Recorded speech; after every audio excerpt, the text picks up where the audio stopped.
Election కోసం ఒప్పుకోని దేవుడు లేదు.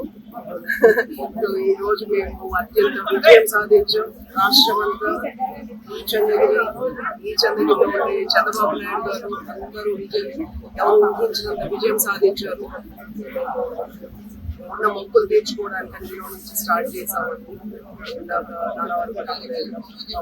తెచ్చుకుని భీమవరం వెళ్ళాం, అక్కడ మొక్కు తీర్చుకోవాలి. వచ్చాం. ఇంకా చాలా ఊళ్ళో చాలా చూద్దాం. ఈ విజయం ఇలా మేము మొక్కుకున్న ప్రతి ఒక్కరు నియోజకవర్గం నుంచి బయట ఉన్న నలుమూల ప్రపంచ వ్యాప్తంగా రెవల్యూషన్ మంచి జరగాలి, ఊరికి మంచి చేయాలని ప్రజల అన్నట్టు పోరాటం పెంచాము. ఇప్పుడు ఇంకంత బాధ్యతగా మేము నడుచుకోవాలి.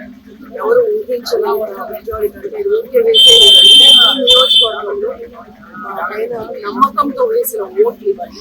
ఎందుకంటే అన్నీ ఒక ఎత్తు అయితే చంద్రగిరి ఒక ఎత్తు. చాలా ప్రజల్లోకి వెళ్ళాం, వాళ్ళు నమ్మారు. సో ఇంత మెజారిటీ ఇచ్చారు.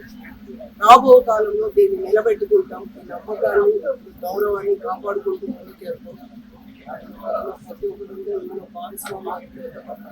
నేలలో కూర్చొని రాజకీయం ప్రజల్లో కొంచెం ఓటు అడగడానికి ఎలా ప్రజల్లోకి వెళ్ళాము. తర్వాత కూడా ఒక్కసారి ప్రమాణ స్వీకారం ఫుల్ యాక్షన్ చెప్తారు. అండ్ నా వంతుగా నేను చంద్రగిరి ప్రజలకు అందరికీ ఒక మాట చెప్పదలుచుకుంది ఏంటంటే, నేను సంవత్సరం నుంచి నేను పోరాడాం. నేను మహిళల కోసం పోరాడుతూ వచ్చా.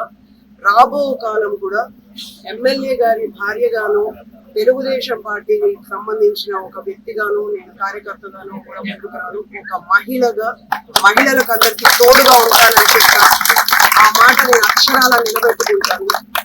ఈ నియోజకవర్గ పరిధిలో నేను మాట ఇచ్చిన ఏ మహిళకి, వాళ్ళు ఈ పార్టీ ఆ పార్టీ కాదు, ఇప్పుడు అందరూ సమానం. అందరూ చేయవేయకపోతే ఈరోజు మెజారిటీ రాదు.